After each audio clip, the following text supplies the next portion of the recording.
Hi, hi everybody, and welcome to this amazing day. And how many of you are excited to be here? Type I in the comment box if you are truly excited to be here. And I can see many of you have actually come far in advance. And thank you so much for coming on. And I promise you today is going to be incredibly amazing. Okay, so this unlike any other webinar, etc., I want to be a little bit more interactive. So whoever has any questions or you want to address certain things, please feel free to ask right now. And so I can share it during the time. So I want you to actually commit yourself to staying here for 90 minutes. So how many of you commit? Type ICT in the comment box. I want you to commit, right? So that's crucial because unfortunately, like I keep saying, many of us are so driven by the operational responsibilities that kind of overweigh all the things that we need to do to invest in ourselves. Yes or no? So today, once a month, so we will invest 90 minutes and share among us, and I will try and teach and share with you as much as possible. Awesome? All right. So let me see, what all do you want to learn today? What is it that is on top of your mind that you want to learn today? Some top 5 or 6 thoughts. Yes, Dinesh. Hi, Mukund. Hi, Sandeep. Great to have you, Mahesh. And yeah, so let me know what is it that probably that would make a huge difference in terms of get customer for my export business. Absolutely, Sandeep. More customers. Yes, that's a key. Right. And what else? So get customers. I think Aditi, that yes, you got it all right. I think finally it all boils down to if you're in business, if you're working somewhere or anything else, we need to get customers who are the primary thing. And today's focus is going to be hugely on that one particular aspect. Okay, great. Digital marketing help. Sure. Right. So here's the thing. We've just got only 90 minutes, and I'm going to share with you hell of a lot of stuff, lots and lots of stuff. I've been preparing for the last 2 weeks, believe it or not, to try and see what all areas that I can and share with you. So obviously, each one of these nuggets that I share, obviously, I need you to take notes and implement them because unless you implement it and have patience in terms of implementing, you will not see results. Yes. And also, it will be at a conceptual level because I'm going to share many things. And it's going to be 90 minutes only. If it was 900 minutes, it's a different ball game, right? And so in these context of what are the concepts that I'm sharing, the details of which I will be obviously not able to go so much in detail for each one because that will take, each one may take a day or two. So in case you want anything, write down specifically and set up a one-to-one with me, and I can take you through that very clearly. So is that fine? So type AWS if you're really excited and awesome to be here on this amazing Thursday morning, July 8th at 11 a.m. We are meeting after 2.5 months. And so thank you once again for coming on. And for starters, I want to set the theme right as to why we meet. What is it that we want to accomplish? And what do we stand for? And what is this all about? Is that a right start? If you think it is, type I and yes in the comment box. So I want to share with you the whole theme of what we are going to do in these 90 minutes, month after month, right? And how this is going to make a huge difference to our lives, right? Okay, with that in mind, in the last 5 or 6 days, I have created a video for you. Have a look at this and see what and where I'm coming from, right? So can I share that video with you? The whole theme of this whole meeting, right? Okay, Ashish. Now let me see where it is. Yes, and let me get the volume right. And just one question before we start. Can you all see and hear me clearly, loud and clear? Like, yeah, if yes, in the comment box, type yes. All right. So let me share the screen. Just one sec. And right.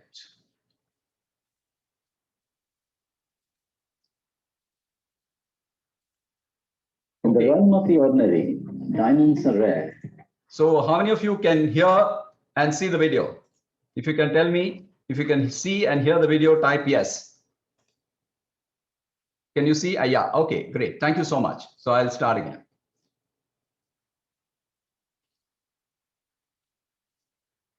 Just a second.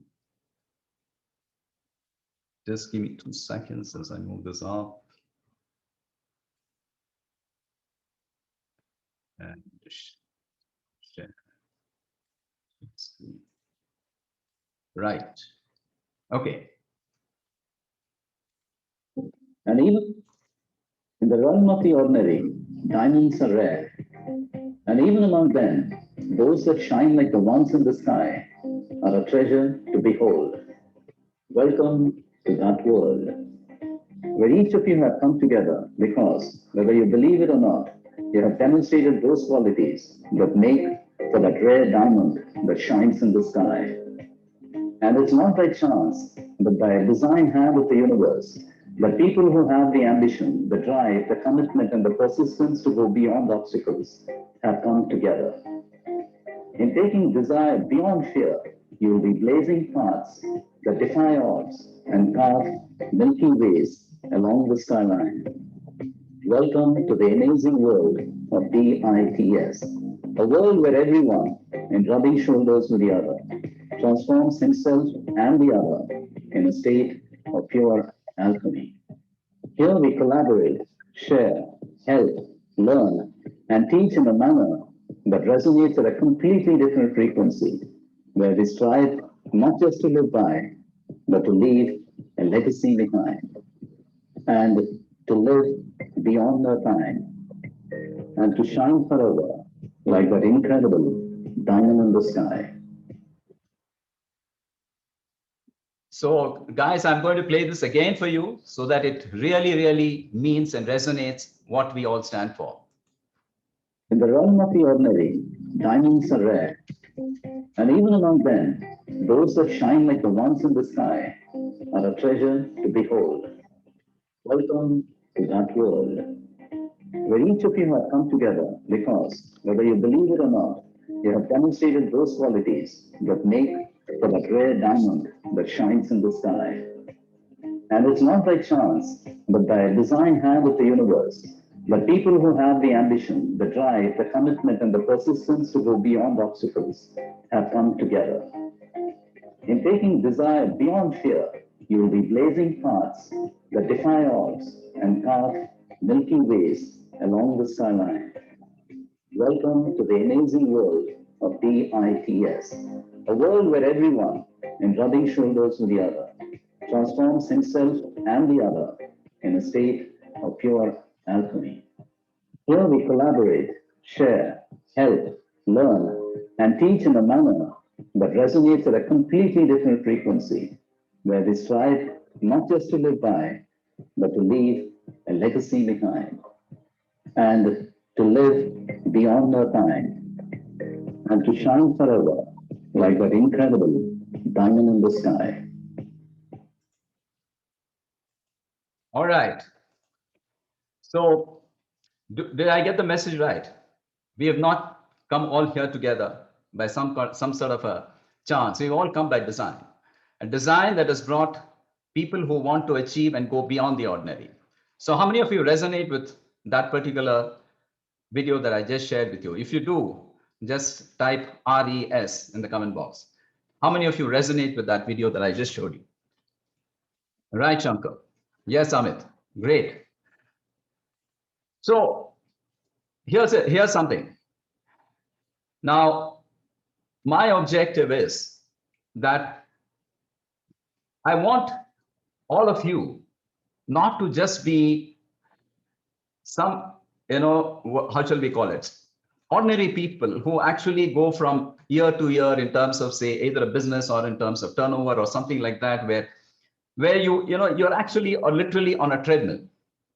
Whether you're 25 or you're 35 or 45 or 55 or whatever it is, irrespective of the turnover, you will only be on a treadmill if you go along that particular path. This is not a place where I want to share and teach how to get a lead from somewhere and how to convert the leads, and that is all. You will have hundreds of people on social media doing that. That's the realm of the ordinary, right? Where they'll teach you hack something, do something, and create. Here, I want to be with you in a place where you are going to be shining like a diamond in the sky. What does the shining like diamond in the sky mean? So this is where I want each of you to have that feeling that the legends like, I want to be the Nike Phil Knight, the Amazon's Jeff Bezos, the Elon Musk. Now, it's okay if you're not, if you don't want to be, there's nothing right or wrong. But this audience, I feel, is something that's what we want to do.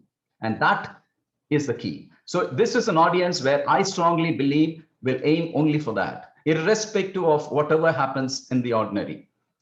Are you with me? If you're with me, type yes in the comment box. Are you with me? This is the journey that we have. The realm of the ordinary is for everyone. We want to be like those people who are extraordinary. And every one of us have it in us. Every one of us have it in us. And remember this, if ever you have a doubt that you cannot be the Elon Musk or the Jeff Bezos or whoever it is, right? Let me share with you once again. Some of you may have heard this, but if you have not, let me repeat this again.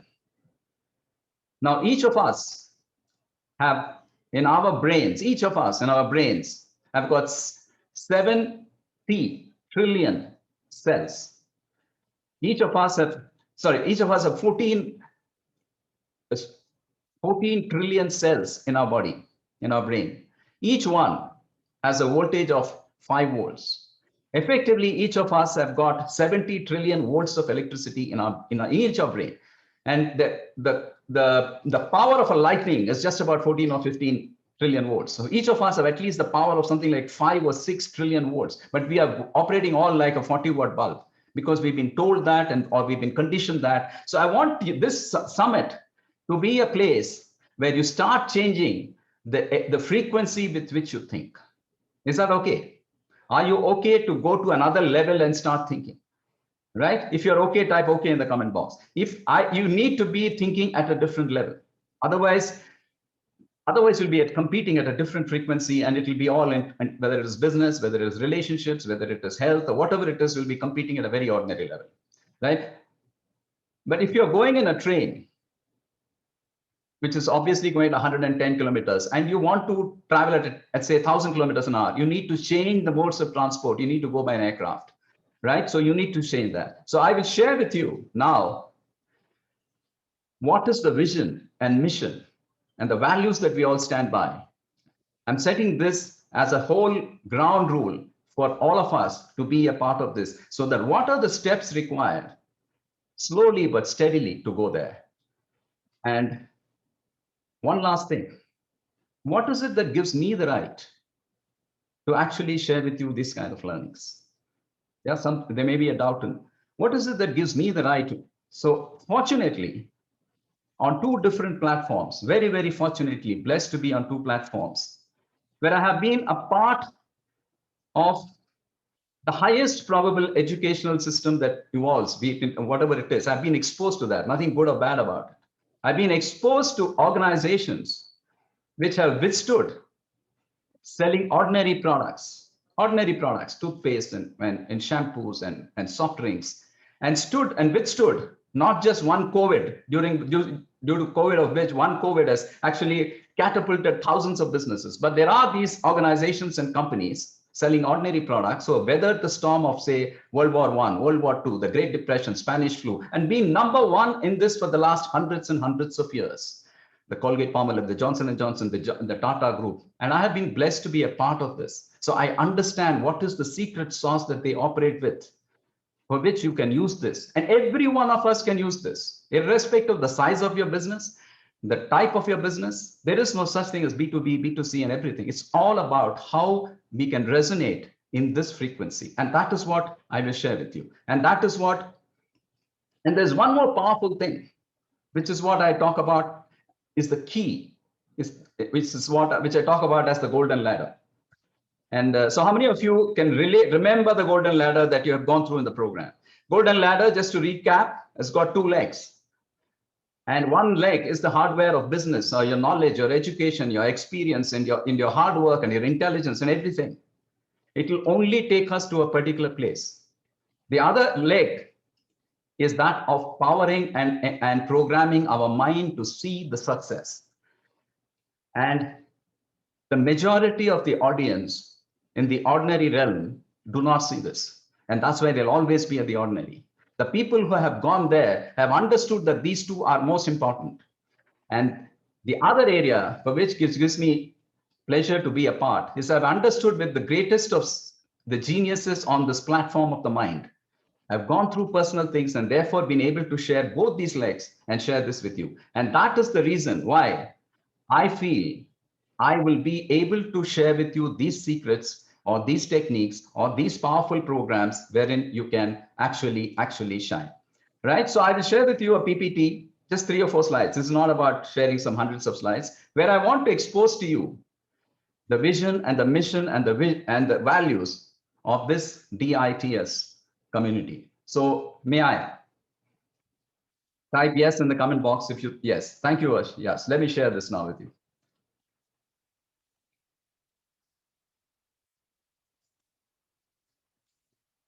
Right. So can you see the screen?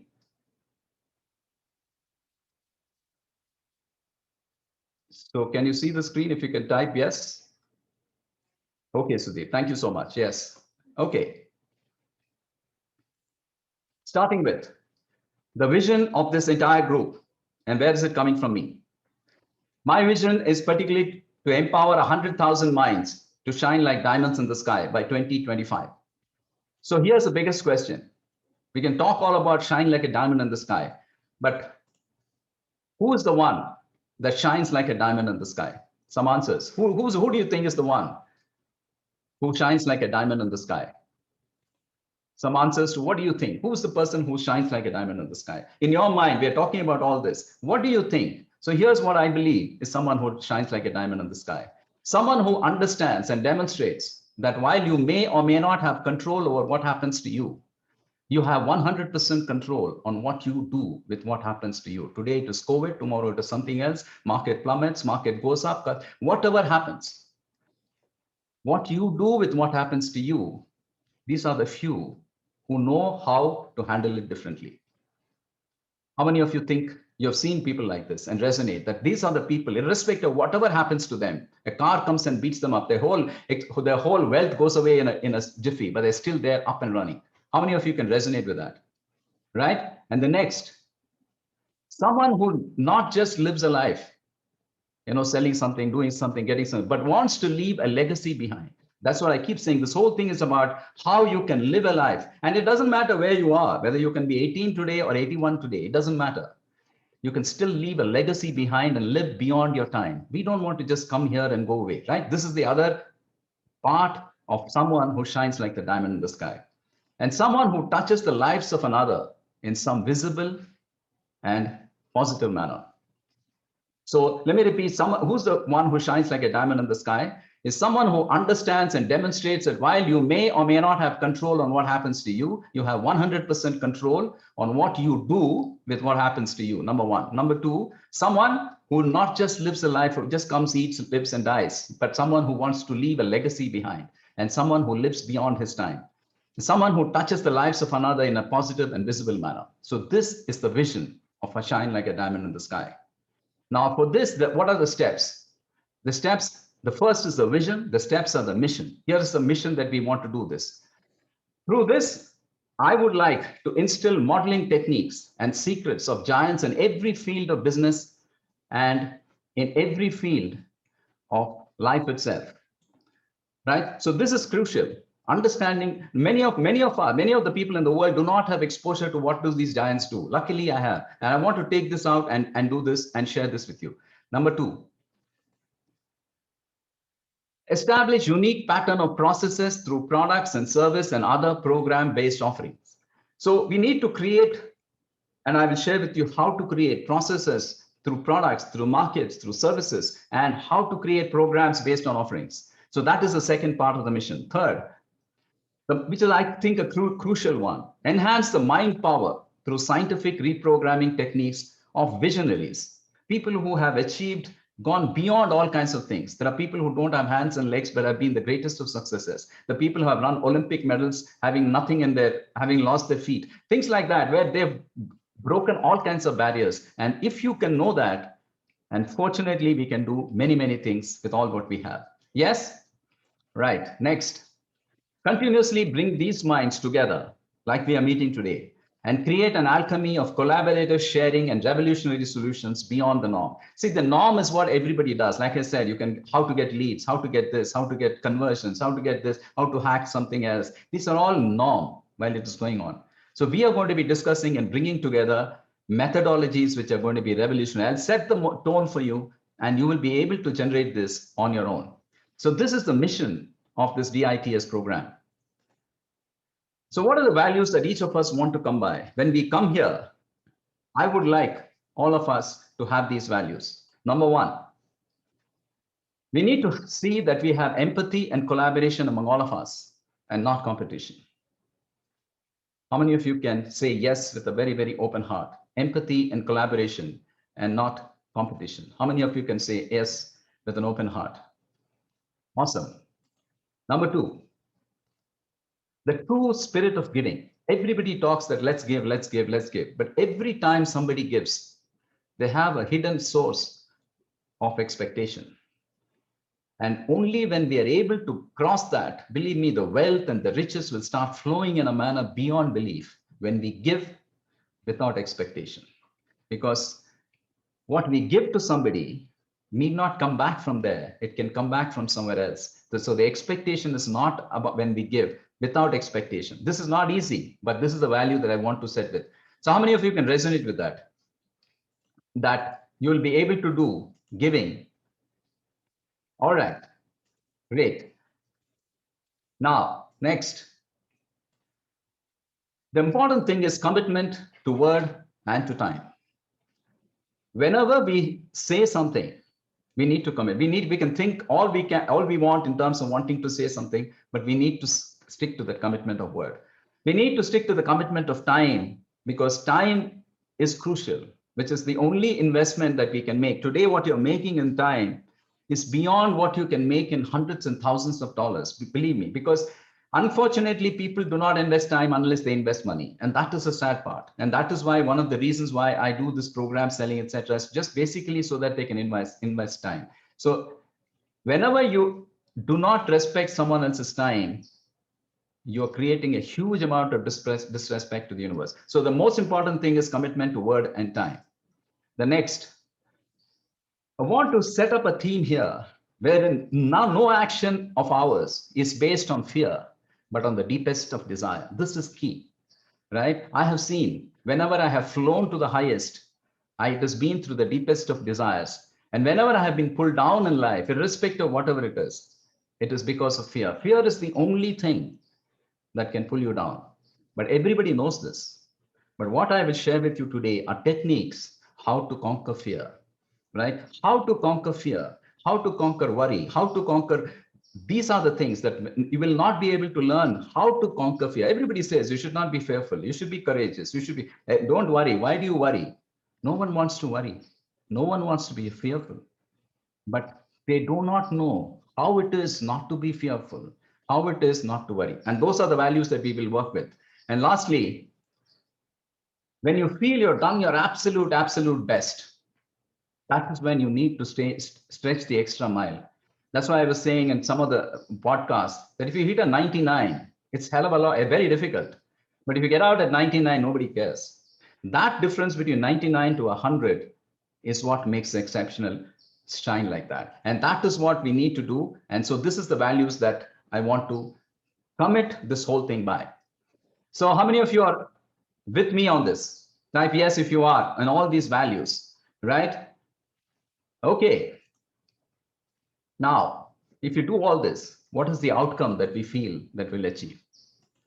The outcome is that we will be able to create a community of outstanding leaders, where each one is an ambassador to help achieve in every human being the potential to push beyond limits and accomplish all that one sets for, irrespective of whatever that confronts them. Let me read it again. We will be a set of leaders outstanding leaders, where each one is an ambassador to help achieve in every human being the potential to push beyond limits and accomplish all that one sets for. Whatever you set for, you will not only be accomplishing, but you'll also be helping people accomplish. And irrespective of whatever confronts them, not just the COVID. Remember, the legends have gone through World War I, World War II, Great Depression, Spanish flu, number one in the marketplace for 125 years. What is it that they do? And that is what we learn. This will be the outcome. So that is the whole concept of DITS. And this is going to be the logo and everything that I'm going to work with, where we all will shine like that incredible diamond in the sky.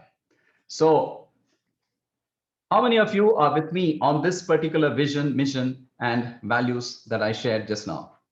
Right? And I want you to share with me if you have any thoughts, any differences, any new inputs, or anything else that I want you, please share, so that if you have anything, then I will, because fundamentally everybody doesn't have to agree with this. Each one may have different values, different missions, and different visions. But if you have something else, it'll be great to share. And great to see all of you saying yes, because what I've said for is what I have learned from the legends of the world. These are the values. Having gone through thousands and thousands of people whose their biographies, their books, and everything else, and I want to take all the essence and share this with you. Now, I want to start with one thing. I have been saying this, but not in a very structured manner. So this is how we will start today again. I want to start this again with you. Please, whatever business you're doing, whatever you're doing in life, commit to yourself that you will have a vision and a mission and a set of values that you will work and get organized and share it with your team and display it in your office and live by that. A lot of people, actually probably 95% of the people don't have this. And maybe another 5 or 6% who have this do not believe in this. How many of you know this, right? There are very, very few people who believe in the concept of a vision and a mission and a values. And that is why there are very, very few people who shine like diamonds in the sky. There are only 3% of the people who account for 97% of the money in the world. If you go out in the marketplace, you'll be seeing 97% of the people. If you listen to them, you will be a part of the 97. You need to identify who's the 3% and then listen to them. So here's my submission. If you want to take the next step in terms of doing something significant in life, create a vision, create a mission of why we stand for. What is it that we do? What is it that gives me passion? What do I want to see in the next 15, 20, 30, 100 years? And that, please see this. And believe me, you will go to the highest of highest. You can take any of the top 10, 20, or 50 organizations in the world who have survived this. Every single one of them will have this, will live by it, will have conferences discussing only this for 5 days, 500 people discussing only this. I have been part of all this. That's why I'm telling you all this. In Johnson & Johnson, we used to meet once a year. 500 people in the best of five-star hotels for 3 full days, just discussing vision, mission, and values. That's it. Some people may think it's crazy, but that's why Johnson & Johnson is number 1 in the world in that particular field for 130 years. Right. So how many of you commit today that whatever you're doing in your organization, you will set a vision, mission, and values for your company? And say it out of your heart. If you don't, it's fine, right? But the important thing is, I'm telling you out of the juice of the hundreds of successes of legends. You want to be there, you need to take their steps. You don't have to do anything new. You just follow the template. Like a friend of mine says, don't do anything extraordinary. Just take a template of some great genius, just follow it. And here I am the conduit for you to follow this template. All right? Okay.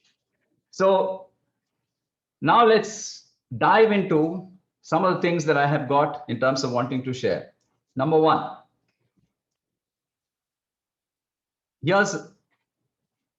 I do continuing the legacy. Awesome. Okay. Now let me share with you something which may shock somebody. Can you see the screen?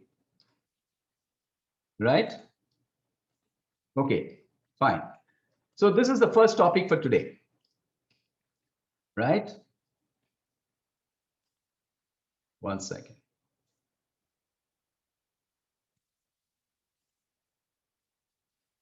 One second. Here's my submission.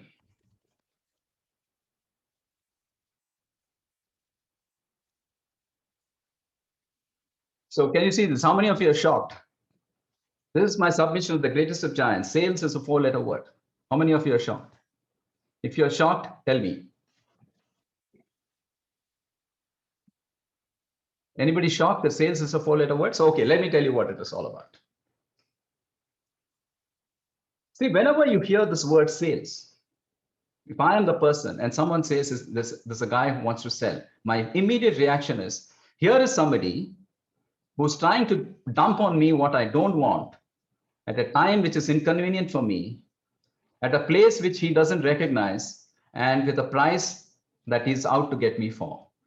I feel as somebody being on the other side, I'm being conned. Whenever I feel I'm being conned or I don't like it, and therefore that's what happens when someone throws a 4-letter word at you. Because of this, whenever somebody says sales, it is specific to the person who's saying it. Somebody says, I am going to sell, it is all about him. He achieves sales. He gets his bonuses in the organization because of sales. He gets his promotions based on sales. He gets his salary based on sales. He gets his income. It's all about him. Yes or no? It's all about him. At no point of time in his horizon is there somebody who is actually giving him that money for the offering that he's made. Yes or no? So that is why a lot of times, I have myself felt this. A lot of times when we call up somebody, we say, listen, actually, I'm not trying to do a sale for you. Listen, I'm not selling to you anything. Haven't you heard people saying this? Listen, I'm not selling to you anything. I'm just trying to share with you something, right? So there is obviously different kind of energy when we are saying something, but we are doing something. So what do we do? So here is what we need to do. The geniuses are doing this, but here it is how it is the process of doing this. Let me see if I can draw this for you. 1 minute. So whenever you do sales, you're actually, let me try and see if it is, sorry. Okay, this I'm trying to draw an inverted pyramid. Okay, so what we do in sales is we get a lot of people, we get in all kinds of people and everything, and they start them there and finally go through all kinds of processes, and we'll get one person who is actually, we call this a filter or a funnel, and finally we get somebody here. Yes? What you need to do is to change that in terms of this way. Sorry, I'm not drawing it that well.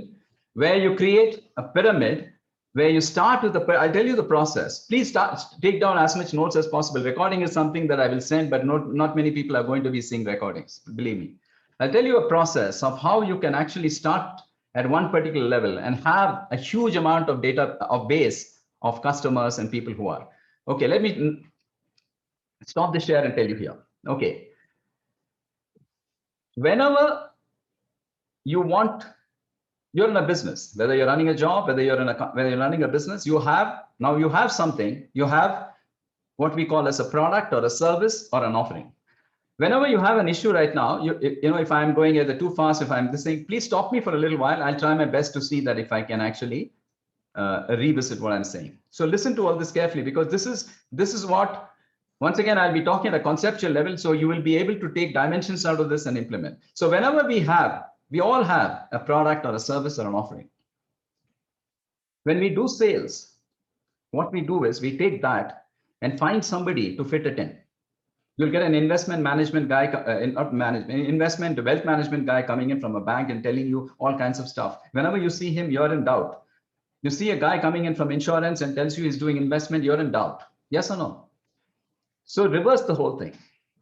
First and foremost, and here's the first step. This is the key. First step is, if you have a product or a service or an offering, sit and understand. Step number one, what is the problem that this is expected to solve? Number one, what is the problem that this is expected to solve? And number two, who is the audience that I believe will have either a problem like this that he needs to be solved, or he doesn't know there is a problem, but I can identify the particular problem to him and then offer this as a solution. Step number two. So number one is identify what is the problem it's going to solve. Number two, and this identification of the audience has to be exceptionally fine-tuned. You may have heard this a lot when we sell to everyone, because there's a huge amount of audience there, we actually attract no one, right? So that is why in this era of specialization, there is super specialization and everything else only because of this. So when you do this, audience, it is beyond geographical and age and income and stuff like that. You need to get into what are his interests. Actually, if you go in with one of the sessions I will take with you is how to create advertising on Facebook and LinkedIn and YouTube and other stuff. So if you just go there itself, you will understand. You need to identify what are his interests, what are his habit patterns, his or her, what are his attitudes, what are his behaviors. All this, fine-tune it and fine-tune it and fine-tune it, and you'll come to an animal which you can relate to. And this is the animal. And what are the problems that he has, which the offering that you have can solve? So this is step number three. To be able to identify the audience to the highest, the finest of, what we call as the detailed niche that you need to get into. So once you get into that, you will realize that you don't have to waste your time selling a Ferrari to a Toyota buyer. He will never buy. He may want to buy, but he'll never buy. You will be wasting your time, and at the end of it, even if you push it onto him, he will be going through the feeling driving that Ferrari, cursing you all the time. So therefore, you will sieve away audience, which actually will save a lot of your time. So this is a step number three. So at this point of time, any questions? Any questions from anyone in terms of what is it that, is there something that is not resonating with you, or you want more clarification? I'll just take a 30-second bite break. So are you clear and say, how can we identify a target audience, their attitudes and behavior when I don't have no customers as of now? Okay, that's no, you don't need to have customers. Sorry, let me start again. Good question. You're starting a complete new slate.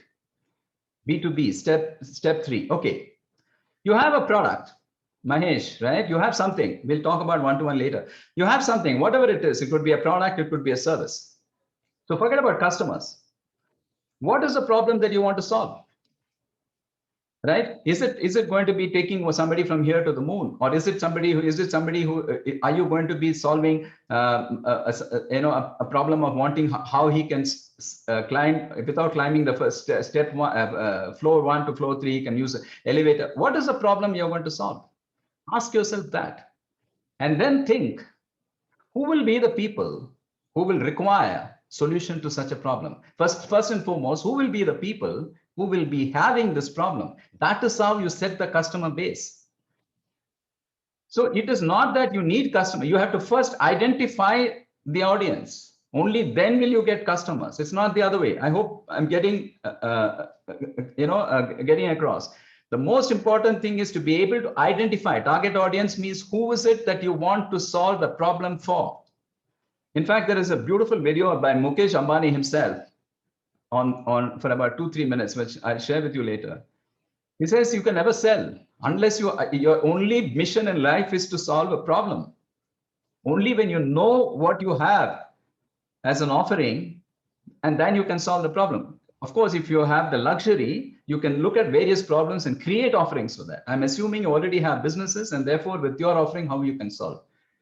Am I a little bit in sync? Because if you don't get this fully, I mean, you can connect with me later, because like I said, I'm going to be telling you things which are not necessarily the easiest of things to know, and we will go through this. I've got a hell of a lot of things like this to share with you. So this is just the in terms of, yeah, okay, Mahesh, great. And once you get that, you will be able to realize how to actually present to them. And once you know how, so step number 4 is how do you reach them, right? And there are methodologies, right? When we come to that, that is the 4th step, which actually a lot of people start as the first step of business. How do I reach them, right? That, and once I reach them, how do I present it to them? This is the key. This is step number 5. The presenting to them is when, what I have been telling in all my webinars and everything else, is where how do you convert that presentation and the offering into an emotional offering. Number 1 is clear that unless you have an emotion, I'm not going to talk to that because I know you're an audience who've gone through that. Unless you have an offering which is emotional, you can never be in a business of legendaries. You will only be selling, and you'll only be coming back to price, and you'll only be going across in price. So unless you convert it into emotional, you will never be able to be there. The key is step number 5, for the offering that I have, how do I create that particular emotion which resonates with him? So these are the 5 steps of how you can. Then what is happening is I have a solution for a particular audience. He wants that solution. And when presented to him and in an emotional manner, he will come to you and he will stay with you. And he will be, grateful to you for having actually presented this. I mean, actually, I can share, for example, I think without taking names here, when you go, somebody whom I've been interacting with, a B2B, for example, there are people in some organizations who did not know that they were losing a lot of money on the CNC machines, right? They did not know. So somebody comes here and says, this is the reason why you're losing it. And here is a solution that I have to solve your problem. And here is the emotional connect of how you can sleep better. And therefore, he is actually grateful for life. I think Ashish can resonate with that, right? He runs a company, is a CEO. Ashish is the CEO of a company called PSI Power, a phenomenal company that's running out of Baroda in Gujarat, set up from start, right? So that is the kind of understanding which takes a company. Otherwise, he would also be selling, So Ashish is an example of, you can actually connect with him, how they have created a solution, found the audience for that particular solution and solved the problem for them, created an emotional bond, and they are there today. And they're going to be shining for hundreds of years now, right? So this is all about converting, reversing the pyramid and coming from sales into providing value. So how many of you found something completely different here? If you feel, type yes in the comment box. How many of you found something? From tomorrow morning, don't sell. You will not feel good about selling. You will feel fantastic about giving. When you give value, you will get returns. When you're selling, you're doing it for yourself. If your value is based on giving, it can never be based on selling. Selling is one-sided. I want to sell. I want to achieve. I want to present to you products where I get the maximum commission. That's how wealth management works. When I leave my company and go to another company, I will sell that products. I will sell.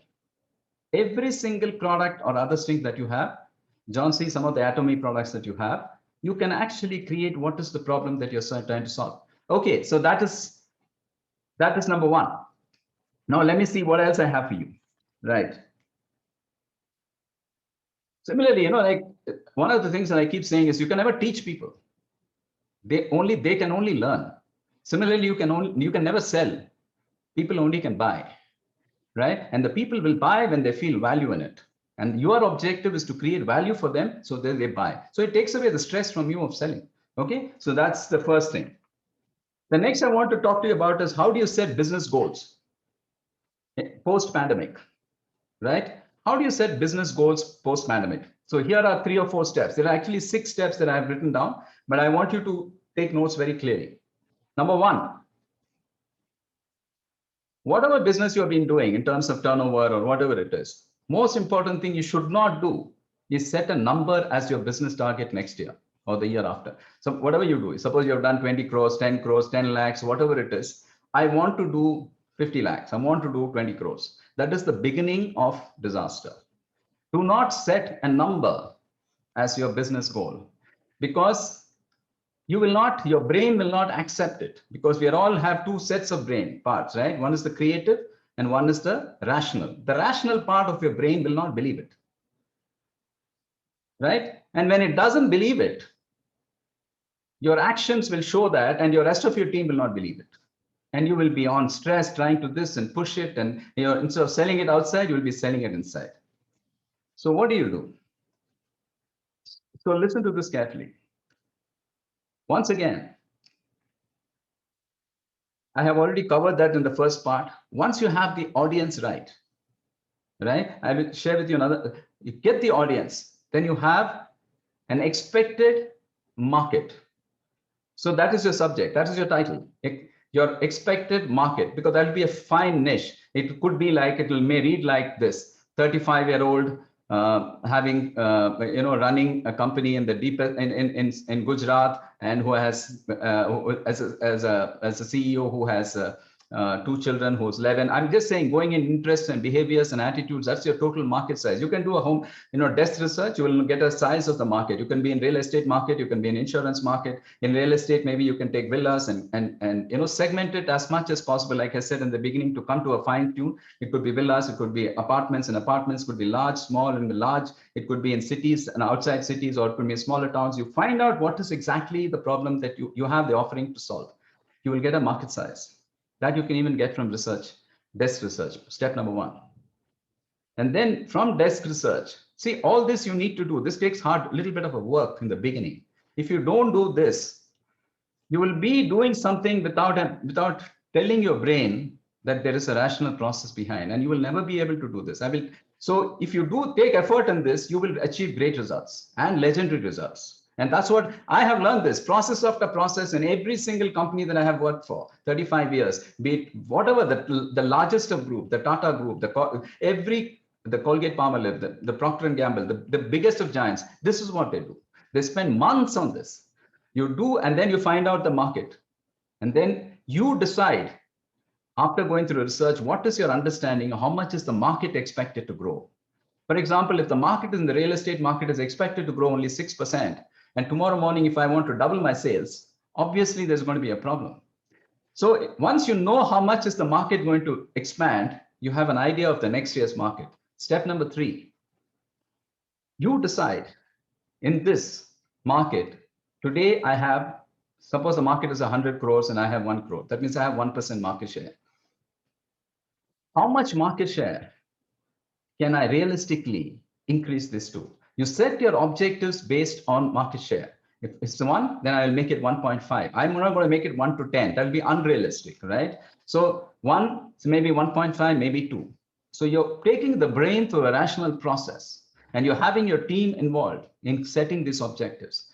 Once you get the market share, then you will know what is the kind of value, not in terms of the revenue, but in terms of the number of customers that you need to do, the number of activities that you need to do. You will get a base.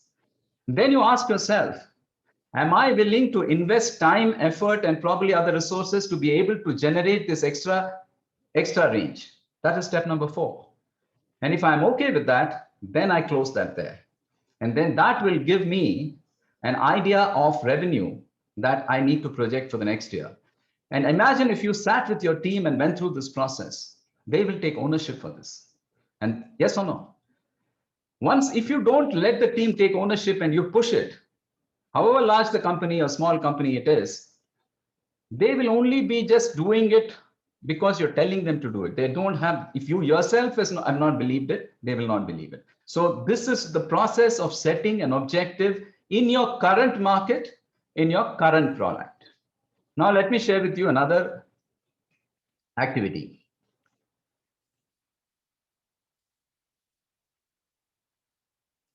Just give me a second.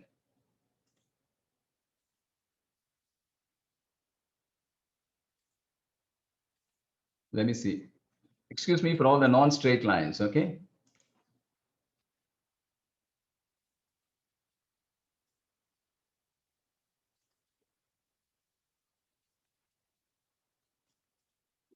Just give me 2 seconds. Let me draw something for you.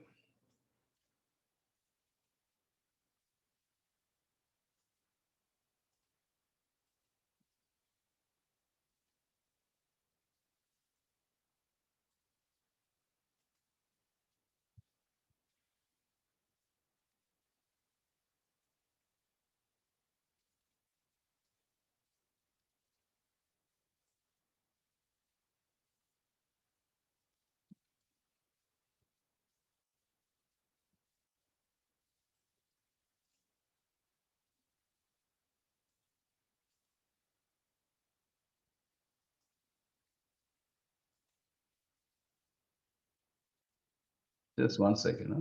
So let me just, I'll share with you soon what I'm trying to do.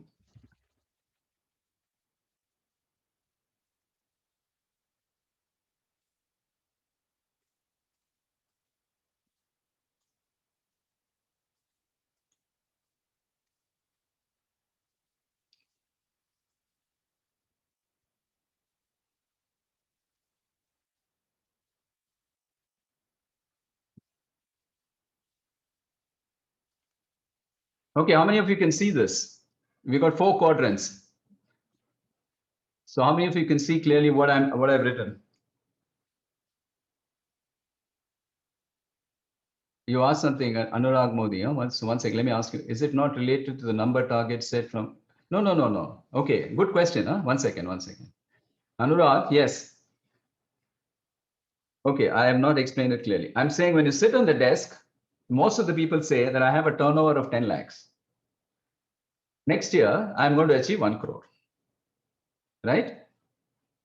What I'm saying is don't do this like a number target immediately. Finally, we have to do numbers, obviously.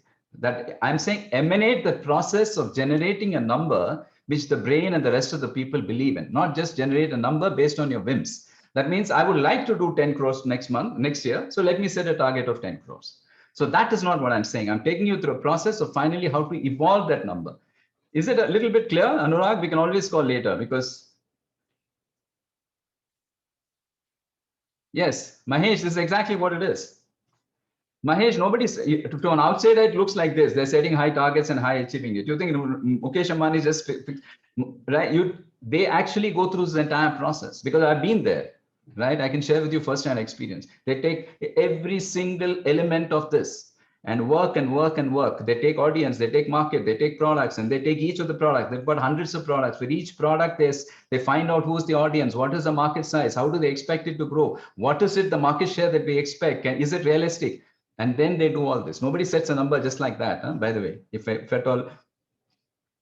Yeah, Aditi will come to that. I'll show you what it all means. So here, there are 4 quadrants for all the people who have multiple products, etc. So there are this is the next step of how you can generate your actual number and the goal setting for the year.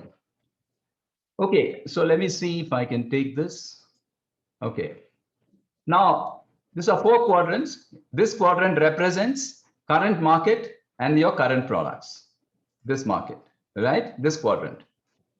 And this quadrant represents your current market and new products. If I'm somewhat going fast, let me know. And this quadrant represents new products in your current products in a new market. This is market. In the new market, your current products.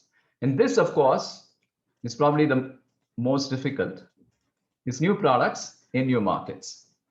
So it's like this. When COVID hit, with a lot of excitement, many people actually started doing, sanitizers. And is possible? Can you paste these words in each quadrant? Okay, good idea. Thank you. I'll do that. I mean, it's actually simple, but I'll do it here. Let me see. So this quadrant is new products, current market. Is that clear, Mahesh? And I will do that here too.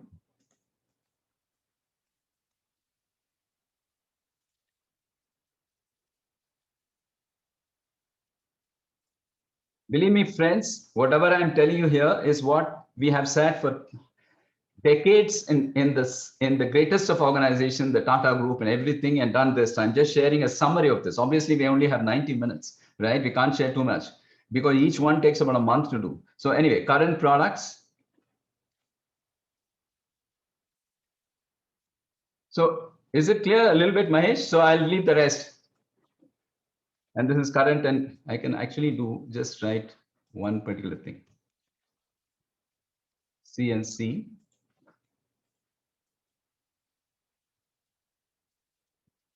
And this I've written already. Here it is.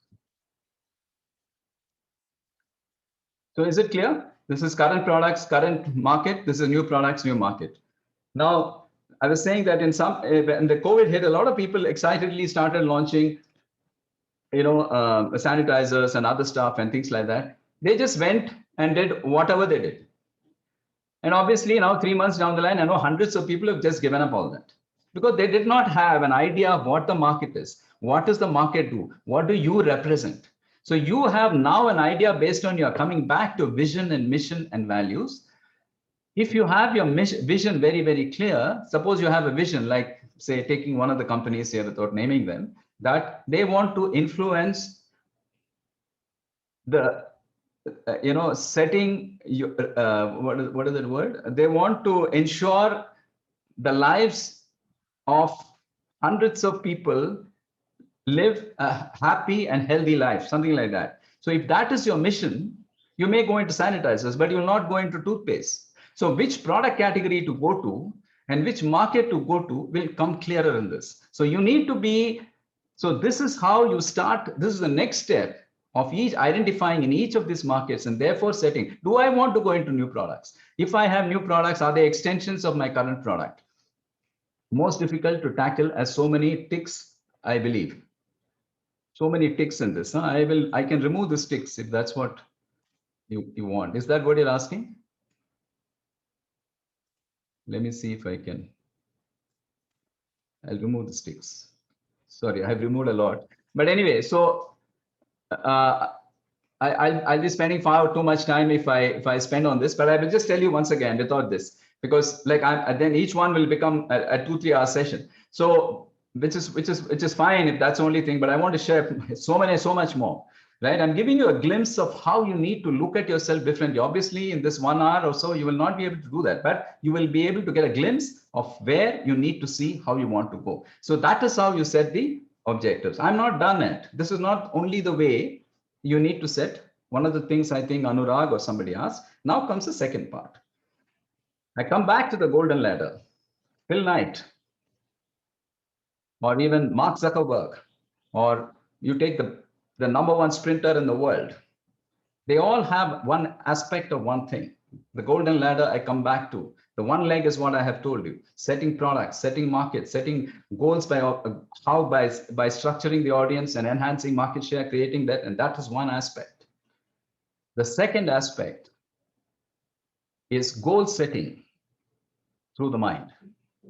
Believe me, not many people will tell you this. If you don't have this, you will just be in this second league. You can be doing business, you can come, but if you have this, you may actually not necessarily to have this. One of the things that Mukesh Ambani has this is the ability to on the second leg of the mind, right? And unfortunately, he has the right thing also. That's why obviously he's shining at a different level, right? Similarly, whether it is all this Elon Musk, they have a vision which is beyond the ordinary, and that I'm telling you how to create that now on the second leg of the golden ladder, which is the key. Now, some of you obviously have. See, actually, that's the reason. My entire objective of conducting the webinars and giving you the product was not just to do a transactional sale and run away, right, of some course, because you can get millions of those courses in I don't know, like Udemy and other places, which will never complete. Even these people who are here may or may not have completed much of it. But my objective is to make you come there so that you can actually go through all this, so that you actually shine. If you don't go through this program or whatever it is, you will not be able to understand the significance of this whole thing. So coming back to this, so if you have not gone, please go back to that program and go through the concept of golden ladder, go through the 9-minute, 20-second video of I've created how to visualize in a specific systematic manner what you want to do. And then you can revisit this recording, which I will send it to you, and I will explain to you now what you want to do. This has come about because even recently somebody asked me, in terms of how do I set a goal? So now I have told you at a conceptual level how you need to do. Just a second. How you need to do a structured, rational part of the goal. Now I'll tell you the other part, which is the key. 70% of your life depends on this. In fact, 99% depends on this. But at this point of time, let's do 70%. The second part is the second leg of the golden ladder, where here is how you set your goal. Take down notes, and here's how you set your goal. Anurag or Mahesh or whoever it is. So listen to this. Assuming you have all done all this and you have finally come to a particular number, whatever it is, 2 crores, 20 crores, 2,000 crores, 7,500 customers, whatever it is, you've come to that. Now, these are the 3 steps which you need to do regularly and intensively if you want 100% success. You can even challenge me later that I have not got this success if you follow this. Number 1, you make your goal exceptionally specific, which means, suppose for ease of something, like if you are in business, it has to be exactly specific. My goal is to achieve 23.5 crores, right? That is the number. If I want a BMW car, I can't just say, firstly, I can't just say I want a top end car. Then I come back to that, I want a BMW car. That's not enough. I want a BMW 5 Series, not enough. I want a BMW 520i, not enough. I want a BMW 520i blue color, not enough. I want a BMW 520i blue color, which has a 7-seater. And you can go, the deeper you go into description, the universe will be, suppose you go to a store and you tell him, I want a shave lotion. He's going to ask you, what kind of shave lotion? Or therefore, the more specific you are, you're throwing into the universe to be able to give it to you easier. So that is the first steps. Be as specific as possible. Number 2, set a time. If you want to achieve this turnover, or if you want to achieve this car, or you want to achieve this house, you want to get married, you want to get your child married, you want to do whatever it is, whatever be the objective in life, set a time. It has to be an exact date. I'm repeating what I've told you in the program, but it is worth it. October 7th, 2025, October 7th, 2022. This is the date. So you've got a specific detailed objective. You have got the date. And then 3, you have to write a sentence which is as if you have achieved it today, which means as follows. Suppose you want a company which is doing 25 crores in business, and if you want, and you've got about, say, 1,000 employees or whatever it is, or you want a BMW car, or you want the best of Porsche car, or whatever it is, So you write as follows. In fact, I went through this exercise with somebody, I'm not really clear now. I am running a company of generating 25 crores with 300 people. There are 3 aspects to this. I have done this in my 9-minute, 20-second video. Please go through this. There is something called the PPP aspect: present tense, positive, and personal. I is personal. I am is present tense. And positive is obviously I am generating a turnover of 20 crores or whatever it is. And that sentence has to be in this PPP form. And then the 4th step of that is repeat it. Reaffirm it. These affirmations have to be repeated hundreds and hundreds of times daily. The brain doesn't recognize in the beginning that it is possible, and later on it does not recognize that it doesn't have to be true. See, whatever you want, you can program the mind. Whatever you want. Normally, we program our mind with what we don't want. You watch yourself, in a span of 1 hour, you'll be always visualizing what you don't want. But if you're able to program using the sentences, this is the left leg of the ladder. This is how you frame your entire business objectives or your career objectives of your life objectives for the next 1 year, 3 years, or 5 years. So I don't expect everybody to get it 100%, but I hope at least some 20-30% of this has come through. Please let me know if you have resonated with at least 30%. After that, we can have many one-to-ones, etc., where I can take to the. If you have resonated at least 30%, 40%, please say yes. Right. Okay. This is what I want you to set as the next thing. The next I want to share with you is, it's already 12, but let's see. Let me see what I can avoid otherwise. Okay, the other thing in terms of customers. Here's an example. Let me know your answers. I have a product. 2 people buy from me. One buys for, say, 1,000 rupees. Another buys for 12,000 rupees. Customer A, 1,000 rupees. Customer B, 12,000 rupees. Who is a better customer for me? Okay, PPP, Subhash, and who else? I think some PPP is present tense, positive, and personal. That means you have to write your sentence in the present tense as if it is happening already. See the 9.2, as if it is happening already. The brain recognizes only today. There is no concept of time in the universe. If you go and ask a bird what time is it, it will say now. Nobody. The time is created by human beings to float the mind going around. There is no concept called time. Everything happens in the now. This is the only reality. Everything else is in the mind. The past is the mind. The future is in the mind. Doesn't exist. So you have to create a sentence in the present tense. I am earning $100 million. I am running a company of 100 crores. I am driving this particular car. I am having a beautiful relationship with my wife. I am. That is the present tense and personal. Positive is obviously you're not going to create negative sentences. I'm generating nobody's going to generate a negative sentence. So therefore that's taken for granted. So that's PPP. Coming back to this, right? So you have two customers. Customer B, right? 12,000 rupees. There are one customer, customer A, 1,000 rupees, customer B, 12,000 rupees. Henceforth, you may be right, but henceforth, I want you to do each customer analysis as follows. And this is how I'm only telling you what the legends have always done. Constantly, day in and day out, day in and day out. They don't go and launch a product. You will not see a Colgate-Palmolive, Procter & Gamble, the Tata Group launching a product randomly. Ramdev Baba may be doing it 15 products in 1 month, but these guys do huge amount of research and understand and do this, and that's what it is. Abbas, absolutely right. So here it is what I'm going to tell you. And Abbas, I'll tell you how you can create. So here, suppose you've got a customer and he buys a product for you for 1,000 rupees.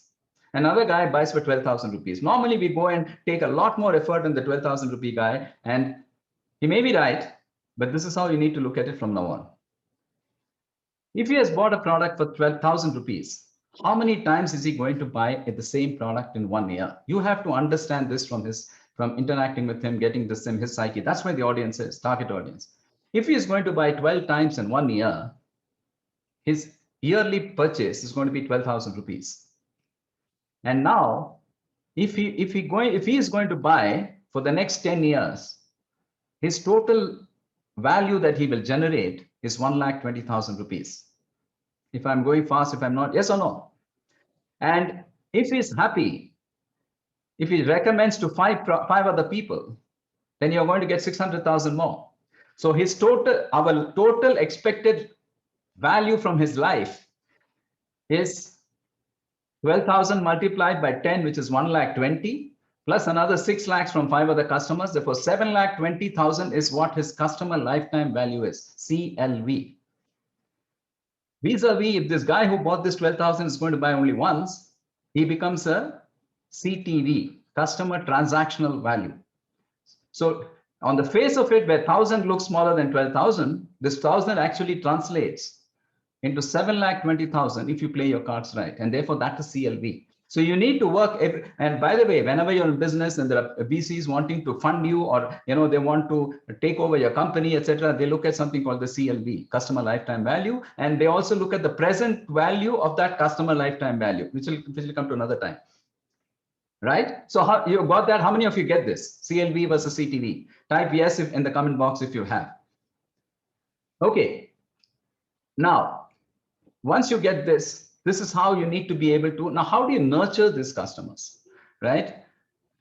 I don't know how much time you can have, but okay. Let me share with you another screen. One sec.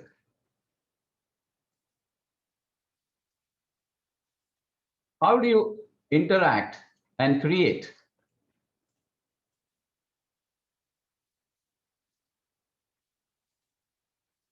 So now, like I was showing you in another quadrant of 4 quadrants, here I'm going to show you 4 quadrants of how you'll interact with people with CLV and CTV. Okay.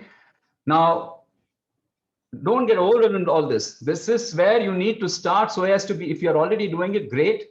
But if you start here, and if you're doing this and you do this consistently, nothing can stop you from shining like the diamond in the sky. Now, So you need to understand two principles. Number one is the revenue that somebody gives you and the stickiness with which he stays with you, which is what I said is how do you define the lifetime value and the transactional value. Now, stickiness is what?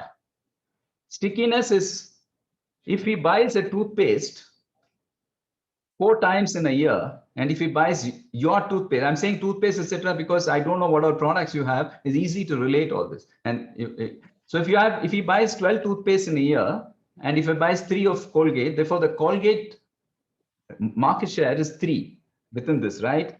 And then if this 3 becomes 4 of Colgate itself, and the market remains, that means he still buys only 12 in a year, but he buys now 4, therefore his stickiness has gone from 3 to 4. Little bit okay? Am I getting through? Okay. Now, so this is what I have created, taking from all the knowledge from here, called RPF and SPF, the revenue protection factor and the stickiness protection factor. So you need to work once again here on 4 different quadrants. I'll do it fast so that you're actually clear. Right. So, or maybe I should not. 1 second. We'll confuse you more. Okay, so this is stickiness on the vertical side. That means how much he sticks to you, how many times he buys your product vis-a-vis, and this is the revenue, how much revenue he's giving. Suppose he's buying 100 rupees of stuff, but he buys only once. Or if he buys 100 rupees of your stuff and buys 6 times in a year. So obviously stickiness is in the second part is higher. So if both are high, that means he's buying high revenue and high stickiness. These are your super delight customers. You need to nurture them. Constant, and it's easy to nurture them because they are high on both. All you need to do is have a systematic way of just keeping in touch with them and looking to their needs, which is not very, very high. I can have a lot of examples on this, but time is running out. The next is where the revenue is high, but the stickiness is low. You'll find a lot of people like this, unless it's a habit forming product. They are the jumping jacks. So you need to seduce them, which means what? You need to constantly entice them and keep their engagement going with your product, either in terms of an offer or in terms of a gift or in terms of something. So he needs to be constantly engaged with you. Engagement is the key here. How many of you are getting it? Type I in the comment box if you're getting what I'm saying. Right? Okay. Now, if you have high stickiness, that means the guy buys many times, but the poor guy doesn't have money that much. That means low revenue, high stickiness. This left side of RPF is low and the right side is high. And normally in any graph, I'm sure you know, and on the vertical side, the vertical side is high and lower side is low. So this is high stickiness and low on revenue. So what do we need to do here? These are your budding buddies. They will become, and once they start getting the revenue, they will stick with you. So indulge in them. That means start giving them, you know, in terms of how they have been, give them loyalty offers so that they, you know, they actually spend, and give them much more offers in terms of the ability for them to start indulging in your product along with them so that they start buying more. Over a period of time, when they buy more, they will come to the first quadrant. And finally, of course, if both are low, then you actually stop them. So this is one way of what we have created as the revenue protection factor versus the stickiness protection factor model. Now I'll tell you another.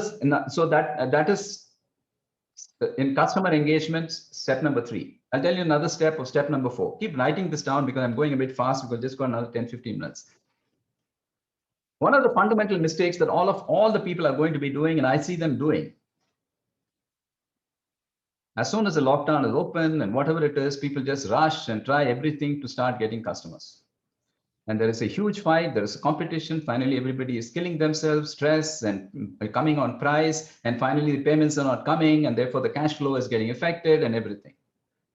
A simple thing that all of you need to write down and note is what I call as the 80-20-80 rule. If you can follow this rule from tomorrow morning with respect to your customers, it'll be a great thing. 80-20-80 rule. What is this 80-20-80 rule? You identify your customers, whether you have 10 or 100 or whatever it is.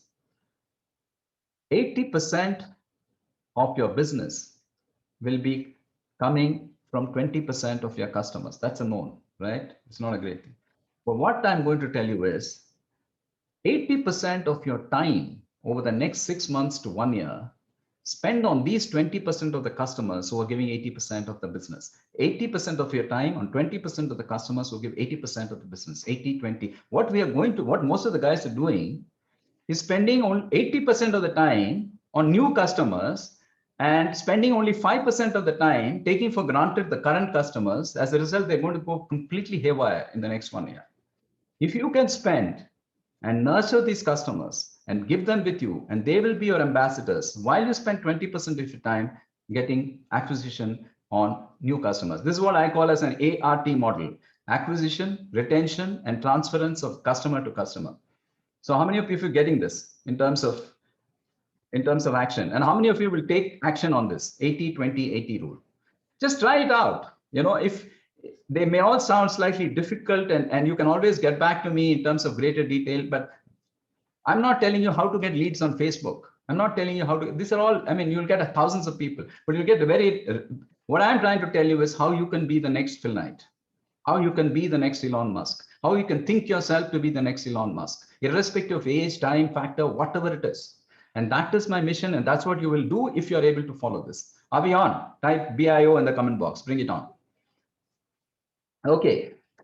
ERT, T transfer. Okay, who asked this? Shankar, T stands for transference. Transference is one customer generating through another. You transfer business through a customer. So acquisition, retention, and the more you retain, every customer will bring at least 5 customers separately. Okay, so this is one. I'm now going to go fast. I've got many more things to cover. Let me see whether I can do this or not. Okay, let me try.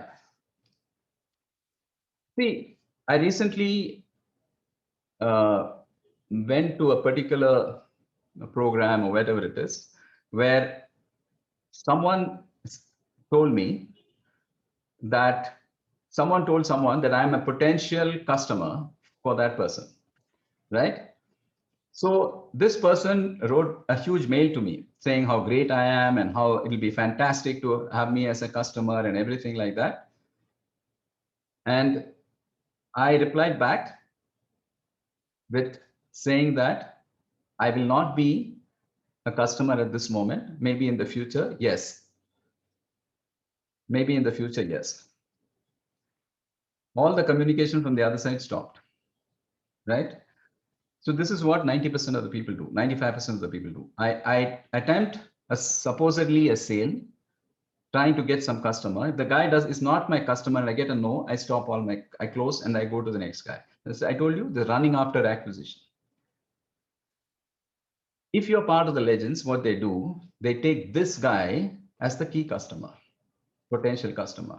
They nurture this guy. Any guy who has told you no, if you go back to him, it's a challenge and an excitement to convert him to an S. Convert him not by selling, by understanding why has he said no? What is the value he's seeking which he's not getting from me? And how do I convert that? Takes time, but you want a lifelong customer, right? So if that is the first thing you need to do. Any person who's given you a no, work on him. He is your potential customer. That means he's actually engaged with you. You got an opportunity. Number 2, I'll just share with you, I have many such things, but I'll just share with you 2 or 3 things in terms of customer engagement, which most of the people do not do. But we still, Nandini Jain, but we still, shall we invest in time in such customers which lies in, no, this is not a sinking ship. Sinking ship is where the guy has got no revenue to invest and he's not sticky. That means over a period of time, in the beginning, you don't know who's in the sinking ship, right? I'm talking of customers that you have over a period of time who's not been investing revenue, who's not been sticking with you. It's a sinking ship. In the beginning, everybody is going to be zero, right? That means everybody is the sinking ship. And as per that, no, it's not like that. Sinking ship is somebody among all your customers. I told you RPF, SPF among your customers. Take all your 100 customers and plot them right now. If there are people who are low on revenue, low on stickiness, sinking ship. But if you are acquiring customers, then you need to nurture them in a different way. That part is over. I'm not talking of the existing customers. I'm talking of acquisition of new customers, right? So this is about that. And then,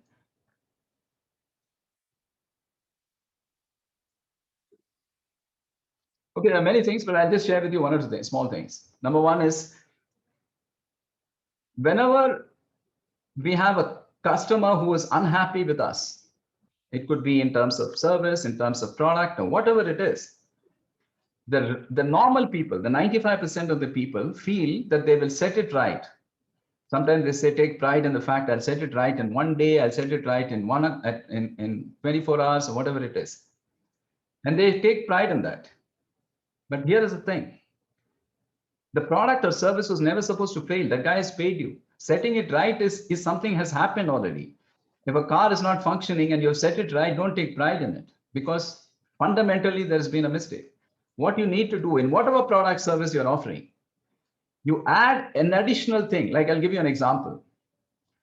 A simple thing, like suppose an air conditioner fails and for one day there is no air conditioner. If he sets it right, okay, he set it right. That's his job. Firstly, it was not supposed to fail. But if he comes back to you and says that because you've gone through this trouble, your entire family is going to get, say, 6 tickets to the top show in one of the theaters.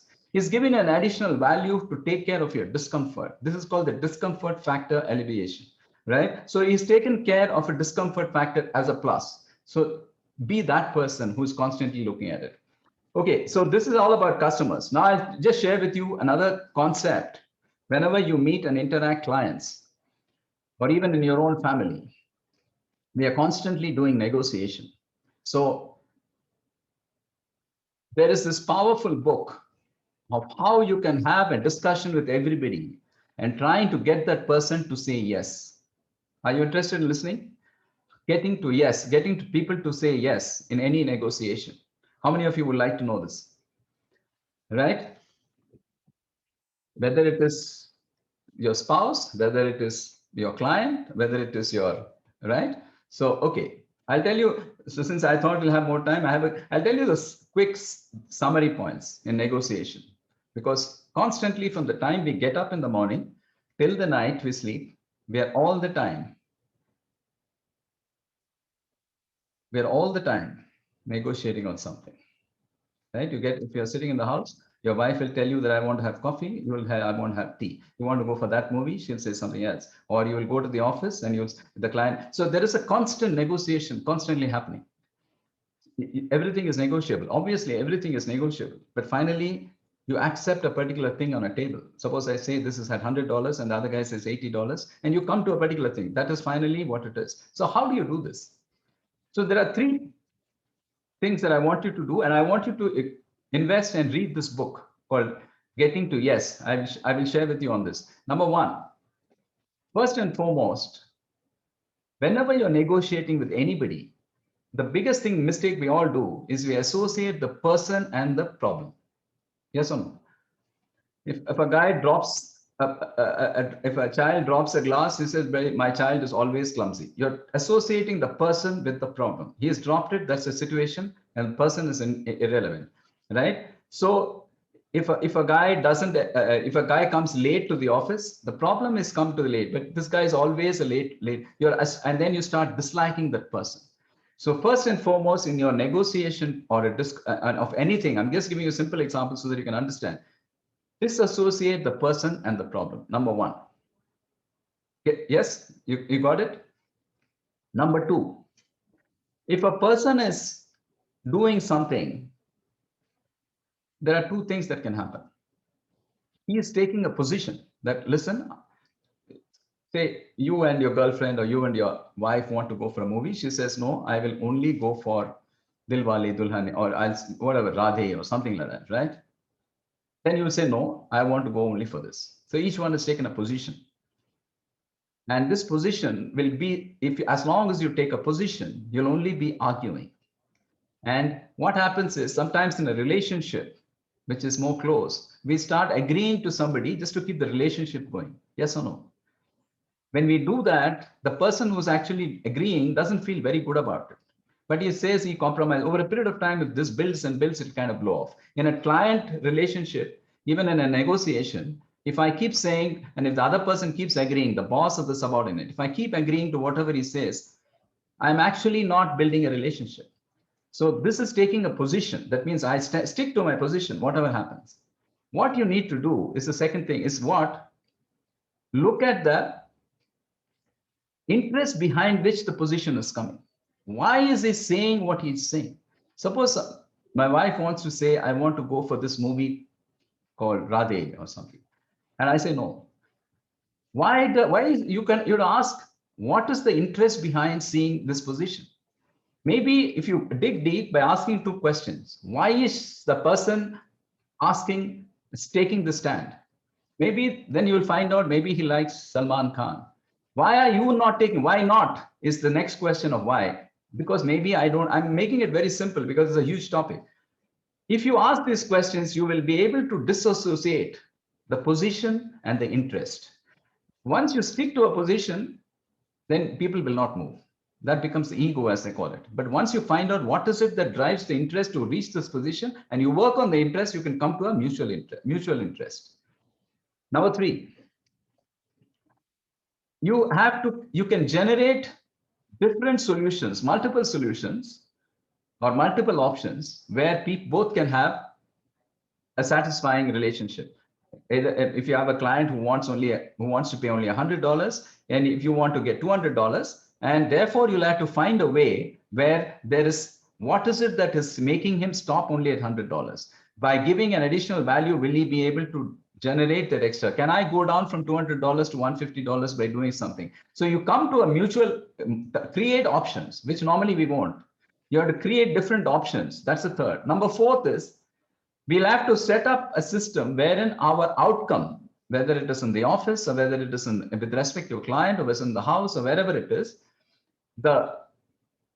we set our outcomes based on a fair standard as set apart. Like, for example, right now I'm having a discussion in the building. I mean, actually, as part of the association. So we say that we want during COVID only this particular thing to go. And somebody says, no, my mates have to come in. So these are two positions. If you take, it'll always be like that. Then you'll have to find out why. And then we come to a situation where what is the fair standard which the government of Karnataka has set? Therefore, can we go by that in terms of this? So these are the 4 things. Win-win outcome. Yes, easy to say win-win outcome, Aditi, but it is very, very challenging. And therefore, it will come when we empathize and shift the person from the problem, try and generate where is it, why is it that person saying what he's saying rather than just taking a stand, and then may be able to create multiple options and then set a fair standard based on which we take decisions. So this is all about negotiation. And I'll leave you with one last factor called anchoring. How many of you have heard of anchoring? How many of you have heard of anchoring in this place? Have any of you heard of anchoring, the concept of anchoring? How you can get, yes, how you can get your client to pay you what you ask him to pay, irrespective of whatever he wants to pay. Isn't that awesome? Suppose I can make you pay whatever I want you to pay, even though you don't have it in your mind to pay. Well, that'll be great, right? There is a concept called anchoring. Just remember this, and I'll share with you the name of the book also. The Art of Saying Yes. Yeah, okay, I'll share with you. To the group, I'll share with you the books rather than time, because I just got another 2-3 minutes. Suppose someone comes and tells you this particular, whatever it is, this remote costs 1,000 rupees. Now, it doesn't mean anything to you. You don't know whether it is high, low, or whatever it is. Our brain doesn't recognize one individual number. Remember this, our brain recognizes only comparative numbers. So suppose somebody comes and tells you a bag costs 4,000 rupees, it doesn't mean anything to you, right? But when you show somebody else another bag of 2,000 rupees, suddenly this 4,000 looks expensive and the 2,000 looks inexpensive, right? So that is how the brain is wired for all of us. So whenever you want to create a situation of, suppose you want to generate a particular product of $100. So you need to create a situation in his mind where that $100 is not, in his mind, expensive. I'll give you an example of what happened in my own life, and therefore you can take relevant examples to that, because there are hundreds of examples. And I'll tell you a book also which teaches you this. In my house, we were trying to do a renovation, and somebody came and quoted 5 lakhs just to do a part of the upstairs. Now, In isolation, 5 lakhs is neither expensive nor 5 lakhs for a Ferrari is very cheap. 5 lakhs to buy a telephone is very expensive. So it's expensive or inexpensive is relative, right? To me, it did not mean anything because it sounded high. 5 lakhs just to do the upstairs. 2 months later, another guy came and said, you know what? I'll do the upstairs and I'll do your staircase and your drawing room, etc. He did not know it for about 6 lakhs. So now that suddenly sounded very good because it's only 1 lakh more and I'm getting more on multiple more products. I immediately agreed with him. I didn't even check because to me, the 6 lakhs was in relation to 5. 6 could have been prohibitively high. I don't know. Now in that 6 lakhs, now that's the second level of anchoring. And therefore, in my mind, the anchor is 5 lakhs of one particular product. The third level is another guy, this second guy who took the job for 6 lakhs, he did everything below and he suddenly had to leave. And so therefore the upstairs he had budgeted was 2.5 lakhs in that 6 lakhs. So a third guy comes and tells me he'll do the entire glass, which he had budgeted, which entire thing totally for 1 lakh. Now suddenly 1 lakh sounded less in compared to the 2.5 lakhs. And I told him, okay. So anchoring is a process where you place a number in the customer's brain about a particular thing and start showing him comparative values of what he can get for an incremental price. You tell him, I will give you A for 5 lakhs, but your objective is to get something at 6 lakh. You tell him, I'll give you A plus B plus C, not conning him, but generally A plus B plus C plus D at 6 lakhs. So in his mind, suddenly 6 lakhs will look very less. This is called anchoring. The name of the book is Predictably Irrational. I will share that with you. So today, I think we'll stop here. What we have discussed today is as follows. We have gone through what our theme of this whole discussion meet is going about, the Sky Summit is all about, what our vision, mission, and values are all about, how we want to be where we are, how we believe that we should never be in selling, but in creating value so that it becomes the other way. We talked about the inverted pyramid. And then we talked about how you can set business objectives using market share as an example and creating markets and products separately. And then how you can use the left side of the golden ladder to using the mind to create using the PPP technique. It's all there in the program that I have given. And then we came to how we can create customers based on the 80-20-80 rule, and how we can actually create customers based also on the new product and the current and market and the product based thing. How you can have customers based on stickiness and revenue protection, revenue and stickiness as factors. And then we came to how your customer has to be based on customer lifetime value versus customer transaction value. And then finally on how you do negotiation using fundamentally 3 or 4 techniques. And I will share with you the 2 books, one book on negotiation and book on how you do anchoring. So with this, we conclude this as promised in 90 minutes. And I'm letting now 5 minutes for any questions that if you may have, which I may have not answered or something, please. I hope you got enough value for this today's meeting for spending 90 minutes. And I'm thanking once again all of you for taking time to be here. But remember this, most of the time we are always pressed on operational challenges, which kind of overweigh what we need to invest in ourselves, always. So that's why when I engage with you in this webinar and try to give you the product, it's not a transfer where I want to sell a product course and move away. It's not going to generate any revenue, cost of acquisition, cost of, so something very, yeah, okay. So therefore my interest is to be able to do this. And so if you really have anything, please connect with me by mail or WhatsApp or something like that. And then if you want a one-to-one, my recommendation is whoever has not taken a one-to-one, have a one-to-one so that we can open up whatever it is. There are 2 aspects that I have not covered today. One is I wanted to have a Sky Deck seat where one person comes and I can share his whole business model with him. But we did not have, I didn't expect that it will go so much. And second is, I also wanted to share with you 3 or 4 companies in this pandemic, the small businesses who have taken off brilliantly. And I can share that as case studies with you. And then most importantly, so that you can be on touch with me, I will share with you, connect with me on LinkedIn so that you know what all I'm sharing on LinkedIn with everybody. Connect with me. I mean, subscribe to my YouTube channel. This is not a marketing thing that I'm trying to do so that you don't have to all the time interact with me. You can be interacting with me virtually, right? And you can interact with me, ask me questions, and I can share with you specific to your product, your companies. And remember this, there is no such thing like B2C, B2B, B2B. It is just the offering that you have. And finally, the end result of who you're looking at giving this value to that person. Could be a B2B, could be a B2C, could be, we have created companies where we made B2C to B, B2B to C and all kinds of stuff. So that's what it is. And once again, thank you very, very much.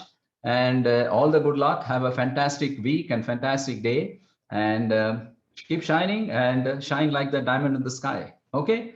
Have a wonderful day. And thank you so much once again.